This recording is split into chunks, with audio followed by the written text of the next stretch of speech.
네, 정치권 현안 짚어보겠습니다. 김성태 전 국민의힘 원내대표, 이광재 더불어민주당 성남 분당갑 지역위원장 나오셨습니다. 두 분 어서 오십시오. 예, 안녕하세요. 안녕하세요. 김 전 원내대표님, 예. 용산 배우설이 불거진 김대남 전 대통령실 선임 행정관의 한동훈 대표 공격사주 의혹에 대해서 한 대표가 해당 행위라며 감찰을 지시했습니다. 한 대표의 강경 대응을 어떻게 보고 계세요? 한동훈 대표 입장에서는 이제 원외 당 대표로서 지금 그렇지 않아도 뭐 이 9월 달부터는 국회의 계절이 와가지고 국정감사를 정기국회 국정감사 쭉 앞으로 예산심의 이렇게 해가지고 사실상 원외 당 대표의 설 자리가 별로 없는 것은 현실이죠. 네.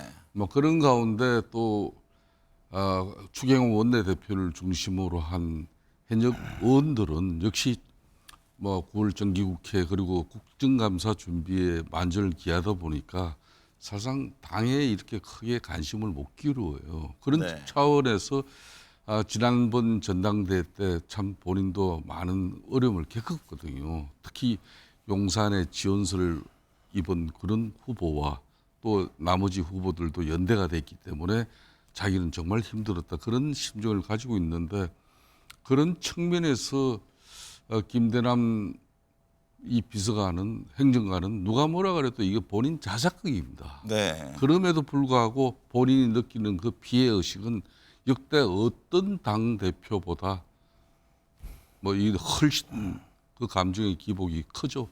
그렇기 때문에 지금 현재 상당히 그 해당 행위자로서 딱 규정해놓고 네. 감찰뿐만 아니라 사법 처리까지 염두에 둔 그런 강공을 펴고 있습니다. 이광재 위원장님, 국민의힘은 이른바 한동훈 대표 쪽 친한계에서는 대통령 부부를 의미한 김 전 행정관 문제를 대통령실이 왜 지적하지 않느냐고 묻습니다. 대통령실에서는 김 전 행정관이 스스로 거취를 결단하라는 입장인데요. 이 같은 상황은 어떻게 보세요? 참 여당이 바람 잘 날이 없는데 그 바람 잘 날 없는 전 진원지가 한동훈 대표 같은데요. 김대남이라는 분이 뭐 청와대 수석도 아니고 뭐 중요한 정치인도 아니고 그러면 어떻게 보면 이 정치에서는 해프닝으로 넘어갈 수 있는 문제거든요. 네. 지금 대한민국 경제가 이렇게 어려운데 지금 이런 문제로 우리가 한가하게 이런 걸 가지고 여당의 대표가 그 대통령실을 가지고 나는 이런 건 논란 자체가 된다는 게 나는 국민들이 볼 때 좀 부끄러운 일이라고 생각합니다. 네. 한동훈 국민의힘 대표와 친한계와는 다르게 당내 특히 친윤계의 입장은 다릅니다. 한 대표가 일을 키우는 것 자체가 해당 행위라면서 수위 높은 비판을 쏟아내고 있는데요. 이대로라면요, 이 정부가 문제가 아니라 이 당부터 뭐 몰락하는 것 아니냐 이런 말까지 나옵니다.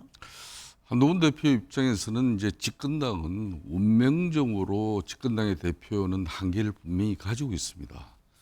특히 대통령을 배출한 정당 입장에서는 대통령의 국정 운영이 국민들로부터 신뢰를 받고 지지를 받으면은 또 집권당은 보람도 가지고 또 국민들을 또 대변하는 그런 집권당으로서 면모도 이제 갖추는데 네. 지금 국정 운영 이 지지가 상당히 힘들지 않습니까?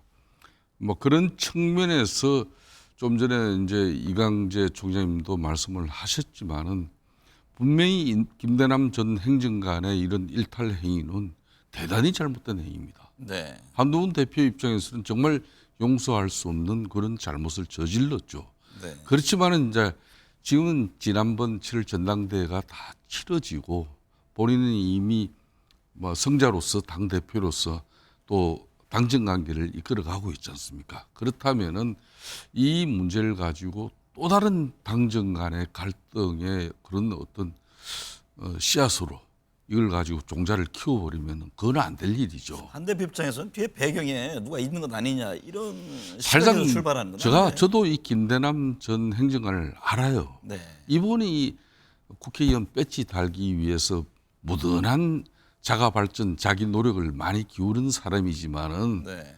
유력 정치인을 쫓아다니고 또 그분들을 위한 길이라면은 뭐 이분이 수단과 방법을 가리지 않았어요. 그런 측면에서 뭐 대통령과 김건희 여사를 이분이 팔았는지는 모르지만은 어느 대통령이 또 대통령 영부인이 선임 행정관이라 그러지만 이 행정관과 직접 거래하면서 지난 총선을 갖다 문제 전당대회 또 문제를 이렇게 논의를 하겠습니까? 네. 이건 말이 안 되는 이야기죠. 이광재 위원장님, 국민의힘 지도부 안에서도 한동훈 대표가 과잉 반응하고 있다 이런 쓴소리를 내고 있는데요. 이렇다 할 성과를 내지 못한 한 대표가 마땅한 돌파구를 찾기 어려운 상황인 만큼 이게 좀 사면 초과에 몰릴 수 있는 거 아니냐 이런 분석이 나옵니다. 저는 역대 여당에서 대통령이 인기가 없다고 해서 여당 대표가 대통령을 공격해 성공하는 정치를 본 적이 없어요. 그리고 또 하나는 사실 여당이라고 하는 건 국가를 경영하는 거잖아요. 네. 국가 경영이라고 하는 하나는 경제고 하나는 외교인데 그러면 한동훈 대표가 국정 아젠다가 없잖아요. 대한민국 경제가 지금 국가 개인 부채가 건 1,800조쯤 된다. 금리 문제를 어떻게 해결할 거냐. 좀 있으면 이시바 시게류 그 수상이 아시아판 나토 문제는 중대한 논쟁을 가져올 거거든요. 네. 그럼 이런 문제에 대해서 경제와 외교 부분에서 아젠다를 본인이 만들어서 더군다나 현역 국회의원이 아니잖아요. 그러면 뭔가 국가 경영 부분에서 아젠다를 가지고 해가야지 이렇게 현직 대통령이 인기 없다고 모든 갈등의 진원지 한동훈 대표가 주로 용산 대통령이 계속 싸우고 있는데 여당 자체가 저는 침몰하고 있는 중이라고 봐요. 네. 안타까워요, 참. 네, 김 전 원내대표님 지난주 국회에서 김건희 여사 특검법 재표결이 있었는데 부결됐습니다. 예. 근데 이탈표가 4표 나왔거든요. 표결에 그렇습니다. 들어가기 전에는 뭐 많아야 한두 표 아니냐 이랬는데 막상 뚜껑을 열어보니까 4표였습니다. 국민의힘 분위기 좀 불숭숭할 것 같아요. 추경호 원내대표 입장에서 표단속을 많이 했습니다. 네. 단일 대우를 유지해서 많아야 이탈표가 1표 내지 2표 정도일 그랬죠. 것이다.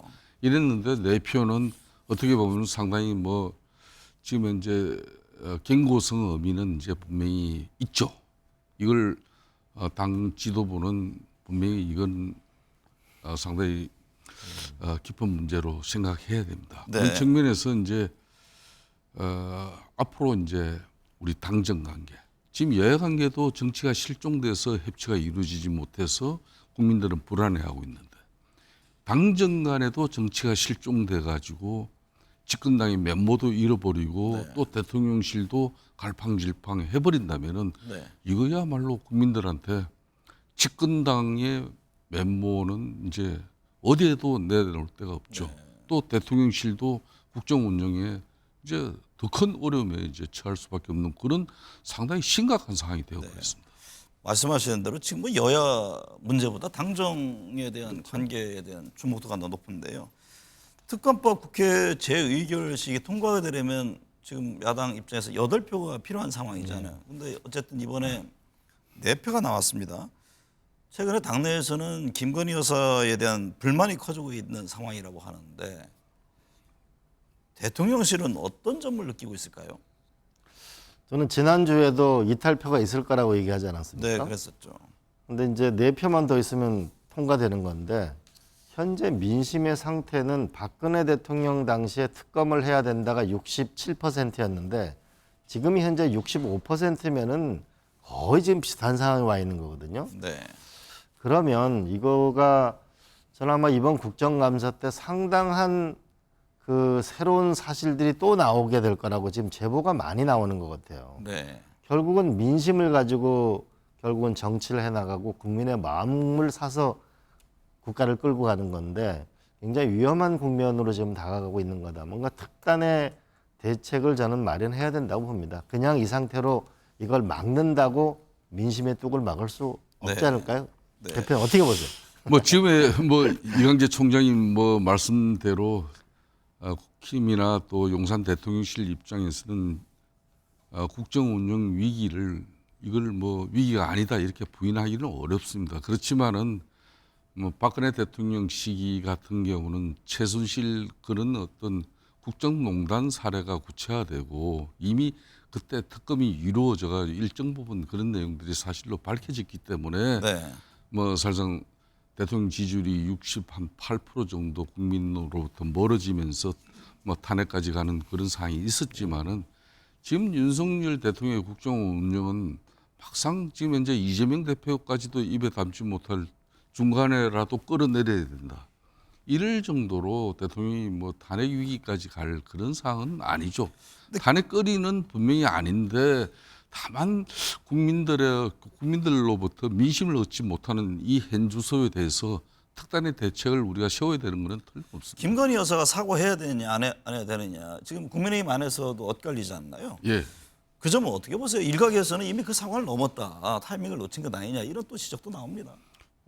뭐 지금 현재 뭐 수사기관에서 일정 부분 수사를 빨리 조속히 완결시키고 나면은 대통령실 입장에서도 김건희 여사가 국민들을 납득하고 국민들이 수용할 수 있는 정도의 입장은 반드시 가져야 되겠죠. 네. 근데 그 시기가 이제 언제냐 그걸 보는 것이죠. 그런데 네. 이제 뭐 야당이 아무리 정치 공세가 있다 하더라도 그걸 뭐 정치 공세에 있을 때마다 그 사과라는 게 과연 뭐 진정성이 얼마나 크겠습니까? 그렇기 때문에 뭐 검찰 수사라든지 또 국회 뭐 여러 이런 국정감사를 또 다 치르면서 일정 부분 대통령 영부인으로서 국민들에게 사과해야 될 상황 그리고 그런 또 진정성 그게 필요로 할 때가 있을 겁니다. 네. 그 타이밍을 대통령실도 보지 않겠습니까?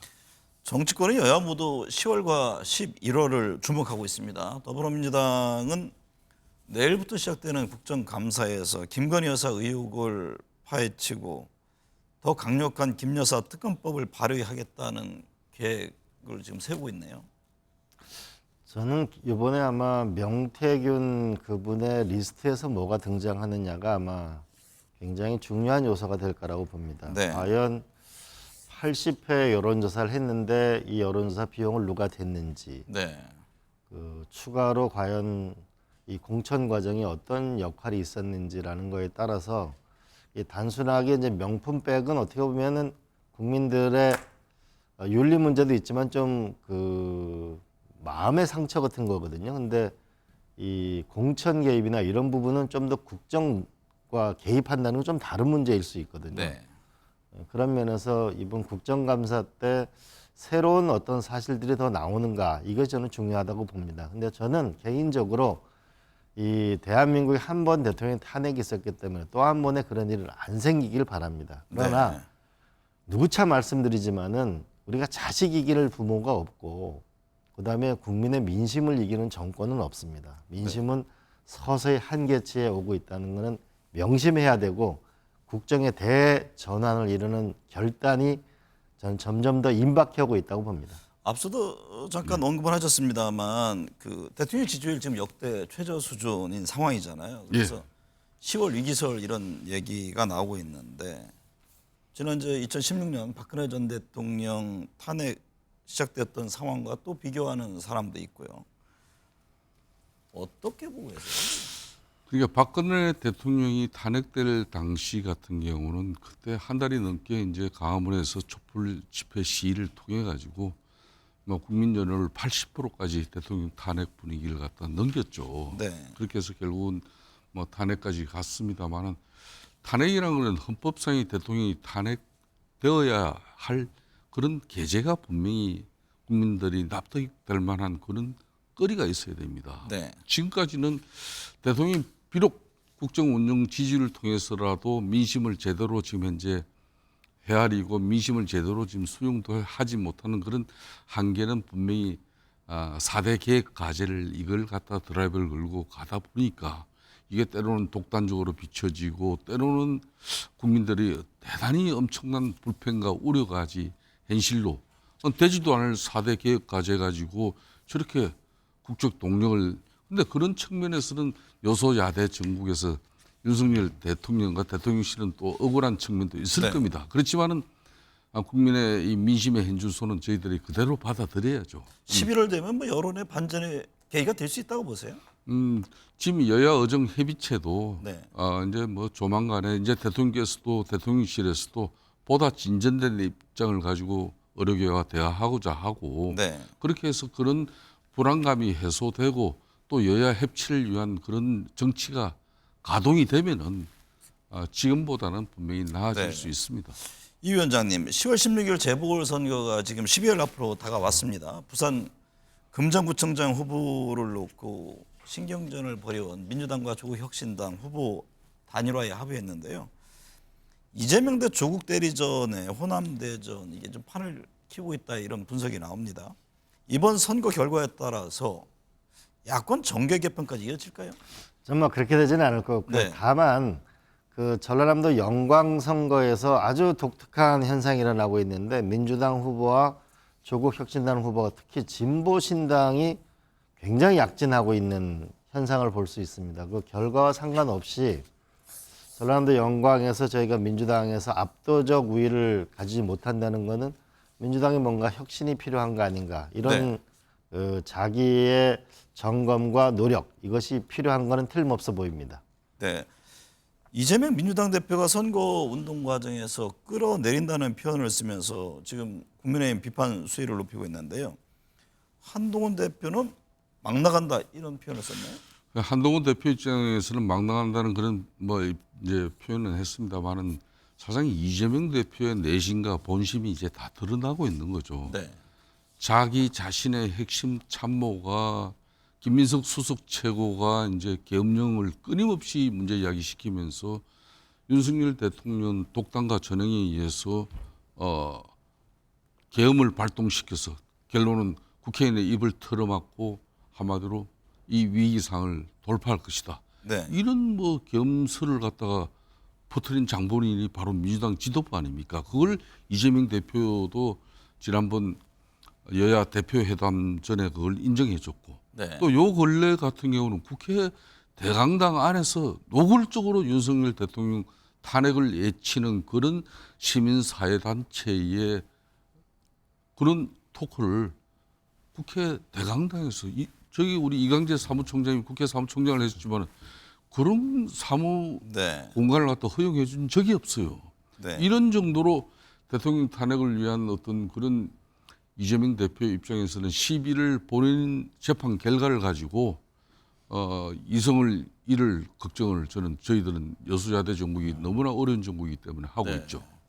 이 위원장님, 김민석 민주당 최고위원은 아니 일을 못하면 언제든 교체한다는 대의민주주의 일반론을 갑자기 대통령을 끌어내리겠다는 구호로 둔갑시켜서 이재명 대표를 공격한다 이런 지적을 했습니다. 그러니까 그러면서 아니 윤석열 대통령 EJ 차도 살인으로 찌르고 싶을 만큼 밉냐 이런 얘기를 했습니다. 무슨 얘기인지 모르겠는데요. 네. 중요한 거는 결국은 그 여든 야든 국민이 잘 살게 하자고 지금 정치를 하는 거잖아요. 네. 그럼 현재 좀 위기에 처한 거잖아요. 그럼 현재의 이 돌파구를 여는 부분은 저는 이재명 대표가 윤석열 대통령 보고 몇 차례 면담을 하자고 했잖아요. 네. 그다음에 한동훈 대표하고 이제 한 번 만나고 그쳤잖아요. 지난번 우리 김성태 우리 대표님도 자주 만나야 된다고 하는데 지금은 여야 정치도 실종돼 있고 지금 여당 내에 당정 정치도 실종돼 있는데 이 문제가 회복되지 않으면 그냥 정면 충돌밖에 없는 거잖아요. 네. 이거를 해결하는 전 첫 번째 고리가 윤석열 대통령께서 그 이번에 의대 정원 문제에서 아름다운 후퇴를 하는 거라고 봐요. 네. 아름다운 후퇴를 해서 여야가 의대를 증원하는 문제에서는 윤 대통령한테 공이 가고 나머지 부분에 그 의료를 정상화하는 데 부분에서는 국민 모두가 혜택을 얻는 쪽으로 그런 모든 실마리를 만들어서 이걸 전기를 안 만들면 저는 끝없는 국민만 고통스러운 거죠. 방금 이제 지금 의정 문제를 말씀하셨는데요. 한덕수 국무총리가 의료계를 향해서 조건 없는 만남을 강조하면서 여야 의정 협의체 방금 말씀하신 조속한 출범을 다시 촉구했습니다. 근데 대통령실은 2025년도 증문 조정은 사실상 활시를 떠났다라면서 거듭 쐐기를 박았는데 이게 당 정관 또 정부 내에서도 견해가 다른데 이게 어떻게 되는 겁니까? 그렇습니다. 지난주 이제 한동훈 대표를 갖다가 한덕수 총재가 이제 만났지 않습니까? 네. 그죠? 만나서 두 분이 여야 의정 협의체를 조속하게 출범시키는 데 뜻을 같이 했고 그런 측면에서 핵심 내용이 그럼 의료계가 참여를 하기 위해서는 지금 현재 의대 정원 문제를 이거는 조정해야 된다. 네. 그런 부분에 대해서 한덕수 총리도 일정 부분 공감을 했어요. 그래서 이제 여야 의정 협의체가 이게 굴러가면은 뭔가 해답을 사회적 대타협 전제적으로 행식으로 없다고 그랬는데 나올 수 있는데 2025년만큼은 안 된다라는 얘기가 나오느냐라는 거잖아요. 그러니까 2025년도는 이미 수신 모집하고 정시 다 이미 열차는 출발한 거는 틀림없는 사실이죠. 지금 와서 그걸 갖다 번복시키면은 엄청난 혼란이 있습니다. 그렇지만은 의제는 제한을 두지 말고 그렇죠. 거기서 논의한 과정 속에서 그 부분에 대해 채택을 할지 말지는 정부가 결정하면 되는 건 아니냐라는 그러니까 식이죠. 그래서 이제 그 내용까지도 여야 의정 협의체에서 네. 슬기롭고 지혜롭게 머리를 맞대면은 이 사회적 대타협의 형식으로 결과물이 나오면 그 결과물을 대통령이 존중하겠다는 건데 네. 그걸 지금 뜻을 이뤄내지 못하는 그런 부분이 대단히 안타깝고 이런 때는 좀 민주당 야당이 좀 적극적으로 협조를 해줘야 되는 거죠. 이거 같아요. 이번에도 결국은 협의체를 만들자는 건 모두 다 동의하잖아요. 예. 국민들도 의대 정원 필요하다 다 동의하잖아요. 근데 2,000명에 대해서 지금 다들 왜 2,000명을 갑자기 하는 거지? 한 4,500명 하면은 갈등이 해결될 텐데 이게 현재 컨센서스거든요. 네. 그러면 아마 여야 아마 모두가 합의해서 타결이 날 겁니다. 이러면은 저는 윤석열 대통령이 아름다운 후퇴를 해야 한다. 네. 내년은 안 되고 이렇게 해서는 아마 안 풀릴 거라고 봅니다. 그러니까 의대 문제도 2,000명 정원 입장을 뭐 대통령 의지로 이렇게 다들 밝혀지고 있지만 실질적으로 이게 적용 대학들의 정원 배정이 이루어지고 그렇게 해서 모집 입시 요강에 반영된 거는 1,500명 선이었어요. 네. 그리고 여야 의정 협의체가 작동되고 굴러가면은 이건 또 조정이 가능할 수도 저는 있다고 봅니다. 네. 그런 측면에서 미리 어떤 결론을 내놓고 여야 의정 협의체 이렇게 되면 안 맞는 거죠. 그런 면에서 이제 이번에 장상윤 수석이 그 퇴로를 막으면 안 되거든요. 항상 대화라고 하는 건 열려놓고 해야 되는 거잖아요. 네. 그죠? 한 전기를 마련했으면 좋겠습니다. 네. 오늘 두 말씀 감사합니다. 예.